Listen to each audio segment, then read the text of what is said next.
Oi, gente! A temporada especial está aqui finalmente! Esse é o episódio 1 da temporada especial Poesia Não é Luxo. Para quem é nove por aqui, eu sou Júlia Reis e esse é o podcast Reis Lendo Coisas. Eu recebo histórias de todos os tipos e respondo com um poema. A ideia é bem simples, vocês vão sacar logo.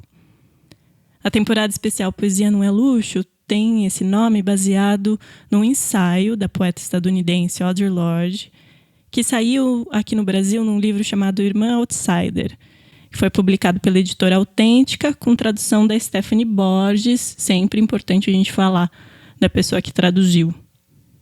A temporada especial Poesia Não é Luxo vai ter 10 episódios com 30 histórias e 30 poemas ao todo. 20 desses poemas são inéditos e escritos por poetas que vivem aqui em Curitiba. Uma equipe bem massa.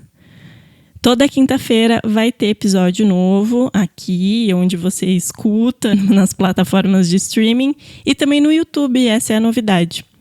Então vai ter chuva de Reis Lendo Coisas para vocês, né? Eu quero aproveitar e agradecer muito o apoio da equipe da temporada especial, a Jéssica Story nas mídias sociais e no desenvolvimento de toda a identidade visual que vocês viram lá no Instagram. Se você ainda não viu, @Reis Lendo Coisas. Ana Carolina Azevedo na coordenação e produção do projeto. Raíssa Mello, parceira nas rodas de conversa das ações de contrapartida. E Luciano Fatini aqui na edição e produção de som. A temporada especial Poesia Não é Luxo, é importante dizer que é um projeto realizado com recursos do Programa de Apoio e Incentivo à Cultura da Fundação Cultural de Curitiba e da Prefeitura Municipal de Curitiba. É uma temporada produzida pela Cano Produções. Então, eu sou Júlia Reis e hoje eu vou ler coisas. Hoje a gente vai ouvir 3 histórias. A primeira sobre uma queda de cavalo, ou mula, dependendo da versão. A segunda sobre mentir a idade, quem nunca. E a terceira sobre cabelos macios e bonitos e macios. Vamos lá ouvir a primeira história. Ai, tô muito animada, tô nervosa, eu quero que vocês gostem. Vamos lá, gente. A primeira história que a gente recebeu no formulário foi da Yamni.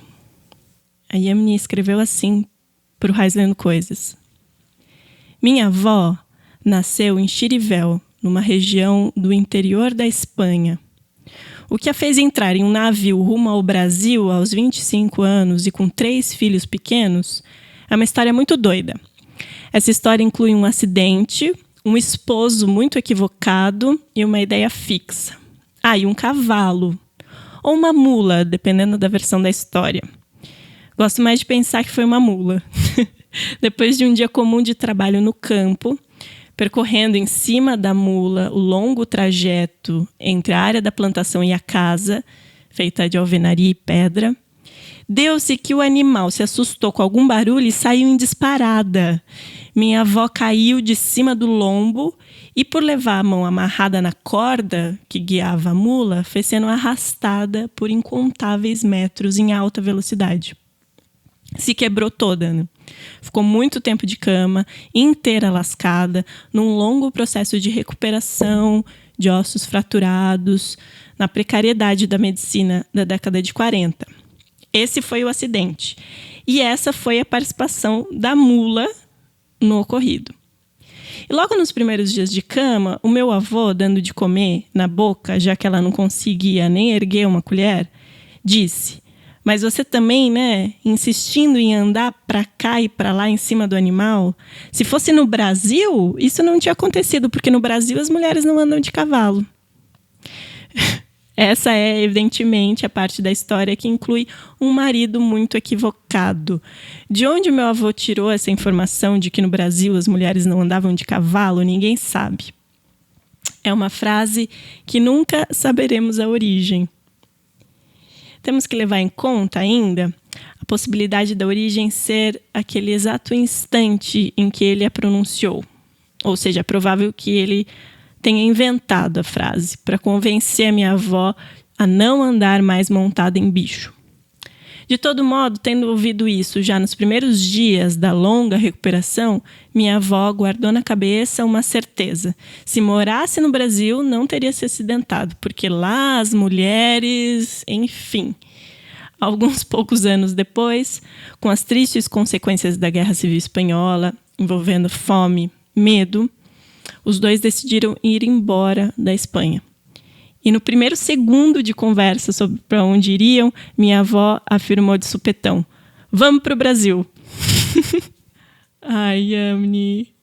Eu adoro histórias de família. Eu adorei, Yamni, como você escreveu a história, né? Com esse resuminho no começo para a gente ficar interessada, né? Como uma história pode juntar cavalo, mula, uma ideia fixa e um marido. E depois você foi contando a história e conseguindo misturar um contexto bem complicado, né? De guerra, medo, fome, com esse humor dos pequenos acontecimentos que a gente consegue rir depois, né? Da queda. Na hora deve ser bem assustador. Mas depois a gente consegue rir. E eu fiquei pensando como esses pequenos acontecimentos, porque a queda é um pequeno acontecimento diante da guerra, por exemplo, mas como esses pequenos acontecimentos impactam decisões e vidas futuras por muito tempo, né? Porque você é brasileira, dentre outras coisas, outras tantas histórias, porque a sua avó caiu da mula, ou do cavalo, né? Dependendo da versão da história. Então, é muito interessante como a nossa situação atual é feita de decisões, decisões que vão se acumulando, decisões que acontecem, às vezes, por intuição ou por uma frase inventada na hora. E aí, a história da Yamni foi lida pela poeta Natasha Tiné. E a poeta Natasha Tiné fez um poema inédito para Yamni que eu vou ler daqui a pouquinho. Antes quero falar um pouco da Natasha. Natasha nasceu em 1988 em Palmeira dos Índios, Alagoas, e mora em Curitiba desde 2014. Ela é poeta de mão cheia, artista visual de mão cheia, integra a grupo Membrana Literária e coedita comigo a Totem Pagu firma de poesia, que eu acho que vocês já ouviram falar bastante da Totem Pagu aqui no Highland Coisas. O livro de estreia da Natasha, O Veludo Violento, que saiu em 2018, recebeu o 2º lugar no Prêmio Fundação Biblioteca Nacional, na categoria Poesia. A Nath também publicou a plaquete de poesia Silêncio Bergman, pela editora Primata, em 2021, e o último livro, Uma Alegria Difícil, pela editora Cotter, que é aqui de Curitiba, em 2021. Vamos ver o poema da Natasha. Vamos ver o que a Nath escreveu a partir da história da Yamni. Isso é uma coisa inédita no Highland Coisas. É uma coisa que está acontecendo por causa da temporada especial.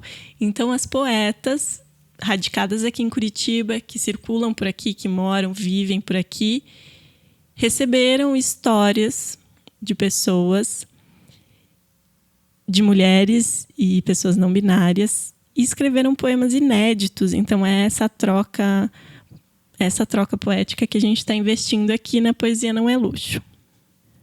O nome do poema da Natasha é Perigo. Então, inspirado pela história da Yamni. Perigo. Acredito ter perfurado um tímpano com um grito surdo de metal. Protejo o ouvido com algodão, apago os vestígios de sangue. Mais uma vez acontece que não me deixa em paz.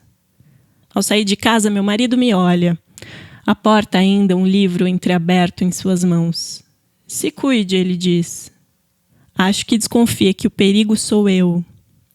Minhas mãos cavocam a mais profunda ferida. Uma manada de cavalos me andam as entranhas, um bosque escuro por onde me permito ser arrastada por 1000 bestas moares.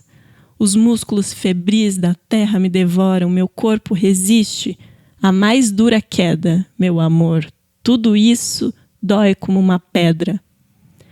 Agodes e camiambas, escaramuzas, galopam em meu socorro, abrigam meu lombo arrebentado no ventre de uma mula infértil. ninam meu sono, soprando a maciez de suas crinas em meu rosto, preparam-me um banho, folhas de pimenteira regeneram meu corpo. Vejam, ela é um milagre. Durmo coberta por um véu de poeira, éguas, mil flores, hebrunas e prateadas me encaram, seus olhos pretos escorrem pelos canais auditivos, são lendas nascidas do equívoco. É noite agora. Sobrevivi ao perigo. Somente por precaução aviso meu marido que machuquei meu ouvido. Sem cerimônia, ele despeja sobre mim o peso de um país. Mas você também, hein? Esse foi o poema Perigo, da Natasha Tiné. E conversando com a Nath, o que eu achei incrível é que ela viveu mesmo essa situação de ter perfurado, ou eu acho que suspeitado de furar o tímpano. E ela não quis contar isso pro marido porque ela não queria ouvir o "e você, hein?" ou "eu te avisei". Então ela viveu uma experiência similar ao do poema, ao da história da Yamini, né, em menor escala, antes de escrever o poema. A avó da Yamini caindo da mula ou cavalo e a Nath perfurando, ou é uma suspeita de perfuração de tímpano. É incrível isso, uma poeta viver uma experiência similar à da história antes de escrever o poema. Eu gostei muito que no poema da Nath apareceu agodes e camiabas e escaramuzas, que são guerreiras mulheres que andam em bando e lutam e montam. Então eu achei especialmente bonita essa parte. É quase uma outra perspectiva, né? A perspectiva da mulher que caiu e sobreviveu para contar. O perigo é ela mesma, mas ela anda em bando. Então, por isso, ela consegue sobreviver. E mais do que sobreviver, ela consegue contar a própria experiência. É isso, Yamini. Espero que você tenha gostado de ouvir o poema inédito feito especialmente para você. Espero que agora você esteja pensando com carinho na sua avó e no seu avô.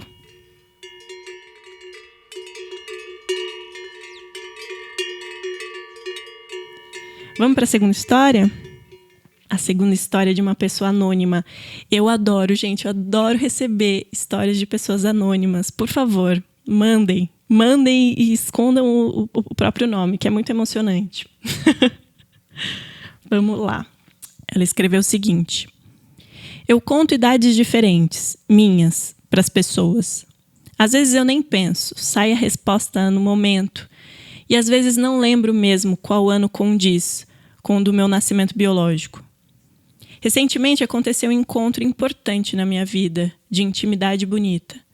Nós temos pelo menos 2 décadas entre nossas idades. E quando perguntada sobre quantos anos tenho, respondi que sim, tenho 33. 2 anos a mais de vida.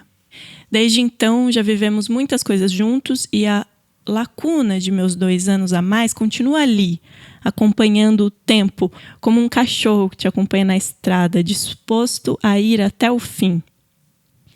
Comecei a escrever histórias sobre os meus 2 anos de idade. Eu tenho 2 anos, é frase que tem chão de múltiplas percorrências. Não sei como ou se um dia contarei para ele dos meus 31, que um dia, quem sabe, serão 33 de novo. Para mim ficam muitas perguntas. O que é verdade? Como ela se faz? Como quero me alinhar ao tempo? Que línguas falam as relações que navegam o mais íntimo da alma? É isso. Da pessoa anônima que começou uma história aparentemente simples de minha idade e terminou com grandes questões. O que é verdade? Como que a verdade se faz? Como eu quero me alinhar ao tempo? Que línguas falam as relações da alma? Uau! Eu gostei especialmente dessa imagem do cachorro que te acompanha na estrada, disposto a ir até o fim. Acho que essa imagem é a tradução perfeita das pequenas mentiras. E aqui eu uso mentira sem peso moral, tá, pessoa anônima, pessoal que tá me ouvindo. Mentira, eu fico pensando com a história, é quase como criar de propósito um atalho que se desvia da estrada maior. Essa estrada maior, todas essas informações que a gente precisa ficar repetindo, o que você faz, como que é o seu nome, qual é a história da sua família, onde você mora, etc, etc. E a pequena mentira parece um atalho que você cria fora dessa estrada maior. Então, ela é excitante, né? E essa imagem do cachorro que te acompanha na estrada, disposto a ir até o fim, me parece essa, então, tradução perfeita das pequenas mentiras, como eu disse. E não deixa de ser um pouco angustiante, né? Porque como voltar atrás de uma pequena mentira? Porque às vezes as grandes mentiras, elas ainda têm uma justificativa mais possível. Agora, as pequenas mentiras, por que mentir 2 anos? Não é nem como se você quisesse parecer muito mais velha ou muito mais nova. Mas por que 2 anos? Sabe, essa autopermissão das pequenas mentiras. Fiquei pensando em tudo isso. Quem leu a história da pessoa anônima foi a poeta Gisele Carneiro, que, como a Natasha, também é uma amiga querida.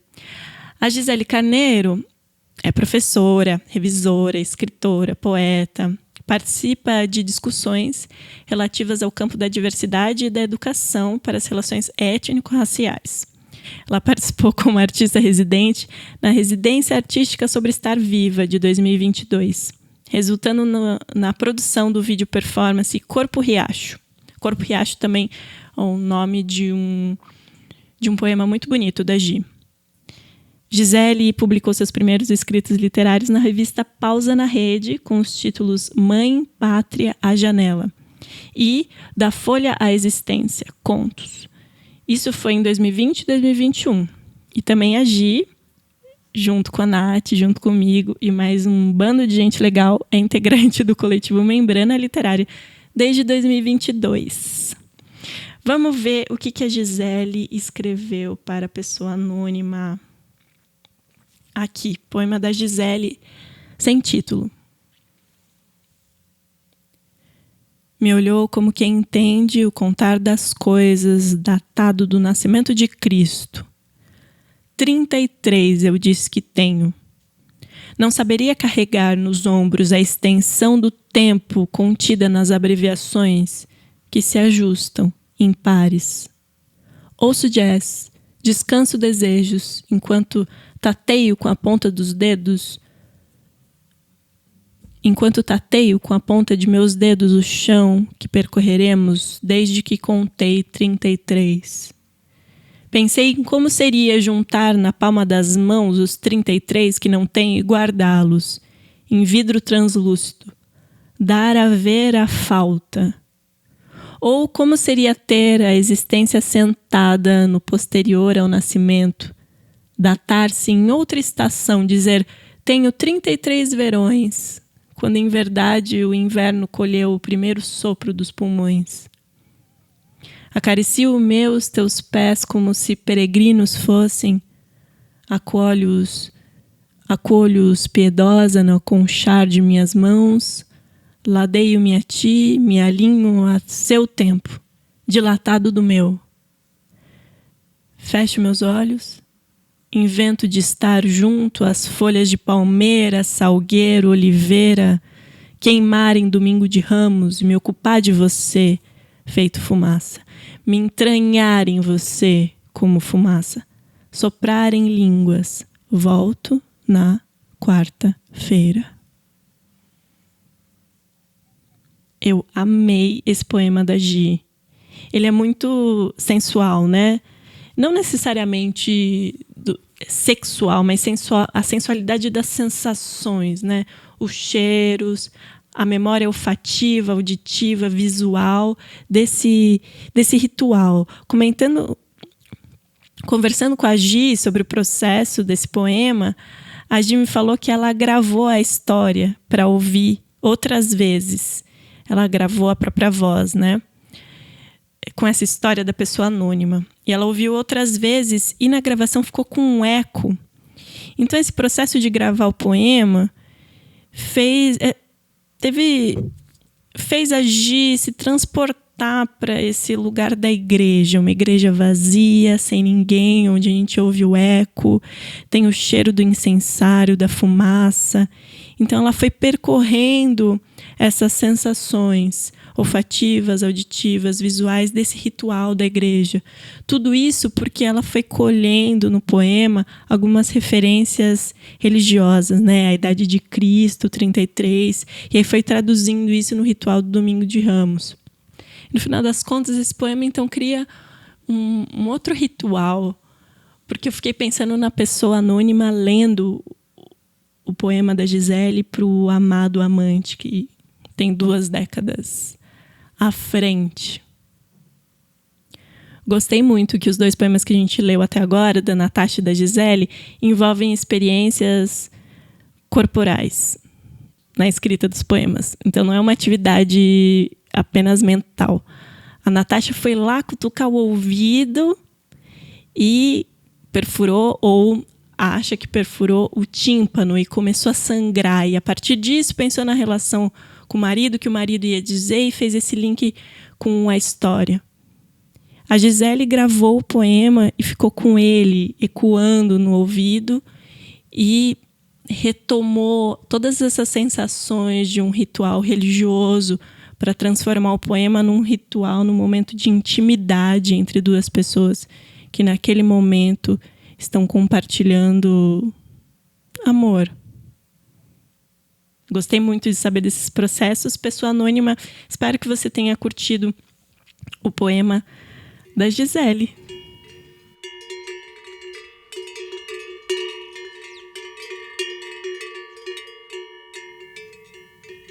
E é isso, vamos para a nossa terceira e última história de hoje. A história da Aline. Vamos ver o que a Aline disse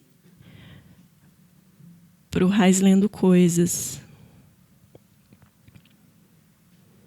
Gente, eu estou muito chique nessa temporada especial, porque depois de 3 anos gravando, segurando meu celularzinho aqui, agora eu estou com um gravador aqui na minha frente, falando no microfone. Eu acho que vocês vão até ouvir variações de volume, porque eu tiro, me afasto do microfone, me aproximo, mas estou aqui com o meu computador, gravador, microfone, no pedestal. Tô chique, fone de ouvido, todo um aparato, gente, para essa temporada especial. Vamos ver a história da Aline? Meu nome é Aline, tenho 42 anos e há 27 anos sou professora de ciências. Em 2012, parei de alisar o cabelo, desde então sigo trabalhada no Black. Vou contar um episódio que eu vivi em uma das minhas turmas de 7º ano em 2013. Um belo dia estava eu dando minha aula normalmente, aquele vai e vem na sala, como de costume, muita saliva para trazer o conteúdo aos ouvidos das minhas crianças. Faltando uns 10 minutos, sentei-me para anotar algo dos alunos e, de repente, um deles veio por trás da minha cadeira e ficou observando meu cabelo de perto. Eu disse a ele que poderia colocar a mão se quisesse. Ele apalpou com receio e cuidado ao mesmo tempo. Mas, de repente, outros levantaram. E, quando me dei conta, tinha vários estudantes com a mão nos meus cabelos. E eles diziam, olha que macio. E chamavam os outros para ver e diziam, o cabelo da prof é bem macio. Ri muito e disse, vocês pensavam o quê? Meu cabelo é de verdade e é muito macio sim. Essa história rendeu uma charge da Francisca Nizenzi, conhecida como Chiquinha, que na época fazia a Quindumba da Ana e colocou em sua rede social uma espécie de concurso para escrever a última Quindumba, contando a história de alguém. A primeira história acabou sendo selecionada e foi a última Quindumba que ela desenhou, pois ela estava deixando de fazer as tirinhas. Sou dona e protagonista da Quindumba da Aline. Ah, que legal, Aline. Aline, será que você é aquela pessoa que estava no Vox Urbi ouvindo a leitura, inclusive da Gisele Carneiro, que está aqui no podcast, e da Rosane Arminda. Depois eu vou verificar se é a Aline. Vamos ver aqui algumas coisas. Primeiro, gente, eu queria comentar um pouco dessa artista que ela cita, né? A Francisca Nizenze Meirelles, Chiquinha, como ela é conhecida também, é angolana e mora no Brasil há alguns anos. Ela tem interesse pela história dos cabelos naturais, curiosidade e amor pelos cabelos naturais crespos. E essa foi a inspiração para a Quindumba da Ana, o primeiro trabalho dela em histórias em quadrinhos, né, das HQs. Eu achei aqui uma ilustração de 2013 da artista, que é a explicação da Quindumba da Ana. ANA, Ana, assim batizada porque nasceu no seio do grupo Angolanas Naturais e Amigos, um fórum de discussão lá no Facebook sobre cabelos naturalmente crespos. E não só isso. Quindumba é o termo quimbundo. Quindumba vem de um termo quimbundo para um penteado ou tipo de cabelo. Ela conta que ela adotou o termo depois de ler o conto A Quindumba da Manguinha, do escritor angolano Arnaldo Santos.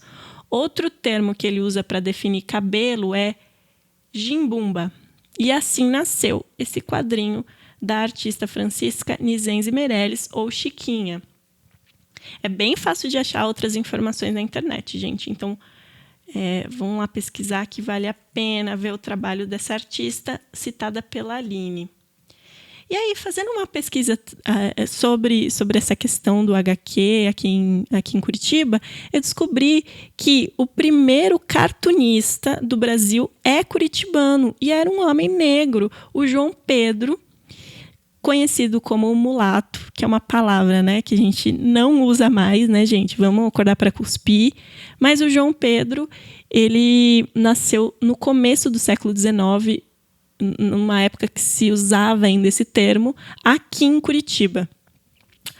O artista, ele começou a carreira pintando, com muito humor, e ele fazia essas caricaturas satirizando a vida colonial, tanto no Paraná quanto em Santa Catarina. Então, apesar da gente não saber muito sobre a vida desse artista, ele era muito ativo em Curitiba, em Paranaguá, aqui no litoral, em outras cidades de Santa Catarina também. E ele morreu no Rio de Janeiro. Ele foi para lá. Então, foi muito interessante saber. A gente às vezes não tem essas informações, né? Eu tenho um pouco de receio de ficar falando isso. Primeiro cartunista, primeira escritora, primeiro. E, apesar de ser super importante a gente marcar essas figuras históricas, mas a gente sabe que muita gente fica no anonimato, né?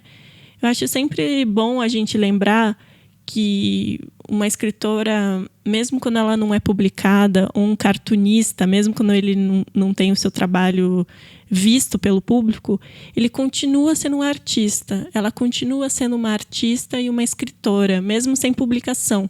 Então é sempre bom a gente lembrar que sempre teve gente fazendo.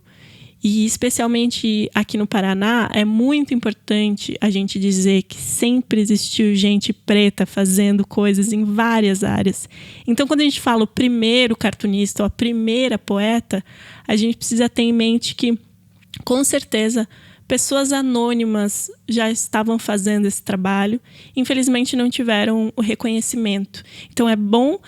Sabe, é uma coisa assim de dois lados. É bom a gente reforçar as figuras históricas e conhecer a história do nosso país, do nosso chão, ao mesmo tempo que a gente valoriza as pessoas anônimas que sempre estiveram aí produzindo, que continuam aí fazendo, independente de serem conhecidas por um grande público ou não, certo? Importante pontuar isso.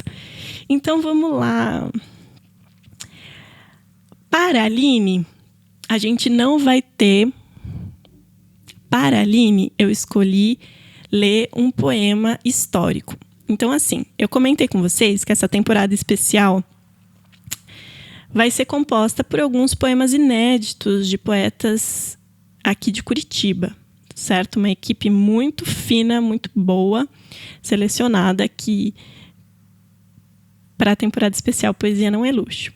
Mas eu queria trazer para vocês também, além de poemas inéditos, eu queria trazer algumas poetas históricas, alguns poemas históricos, poetas de escritoras que muitas vezes não estão mais aqui entre nós e que precisam ser lembradas, que o Raiz Lendo Coisas seja também esse momento de celebrar a vida de poetas que não estão mais com a gente, mas que pavimentaram um caminho muito importante para hoje a equipe de poetas estar escrevendo, para eu estar escrevendo. Então é muito importante a gente pensar nessas mulheres, nessas pessoas de maneira geral que vieram antes. Então hoje eu vou ler um poema da Laura Santos. A Laura Santos nasceu em Curitiba, olha só, em 1921, faleceu em 1981, com 60 anos.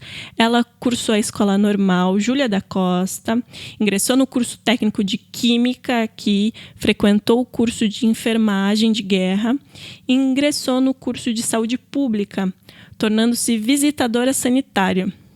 Ela também era professora como a Aline, lecionou matemática e língua portuguesa no Grupo Escolar Dom Pedro II em Curitiba, foi funcionária pública especializada em enfermagem de guerra e saúde pública, atuou como jornalista, colaboradora de vários periódicos e revistas literárias, assim como os jornais Gazeta do Povo e Diário da Tarde. Então, olha só a riqueza da produção da Laura Santos. Com o trabalho História da Evolução da Aviação, de 1937, venceu o concurso promovido pela Base Aérea.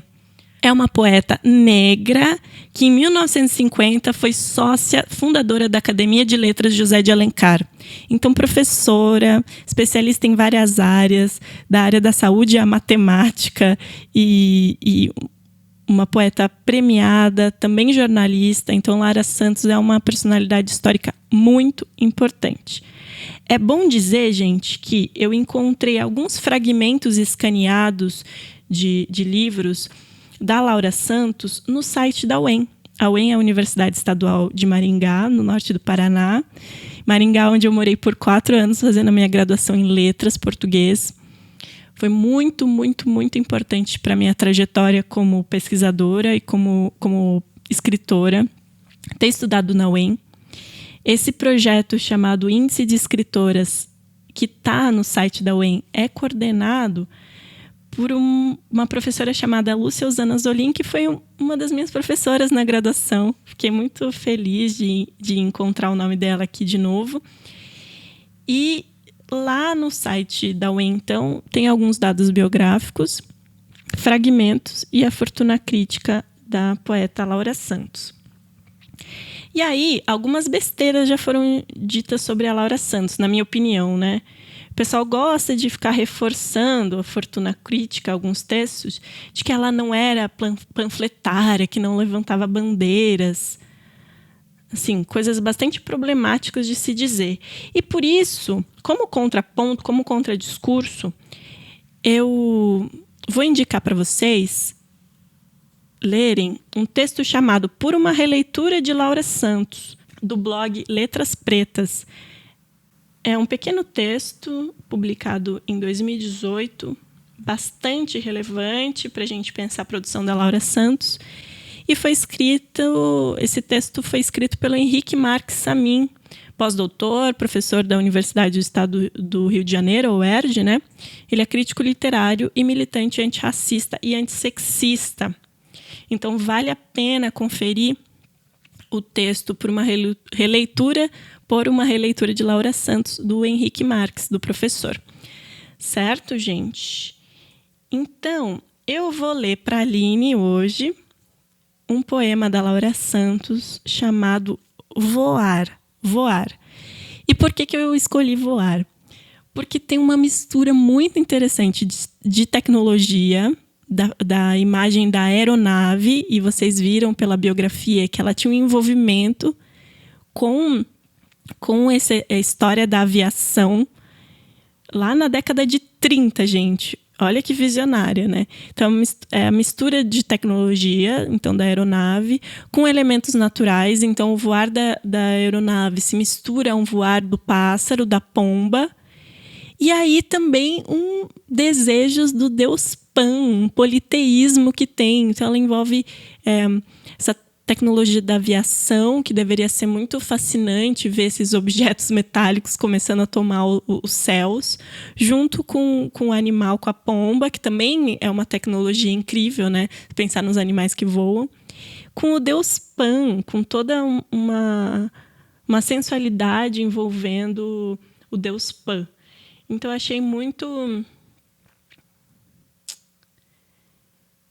achei muito diferente, muito ímpar. Acho que mostra a capacidade dela estética, né, como poeta.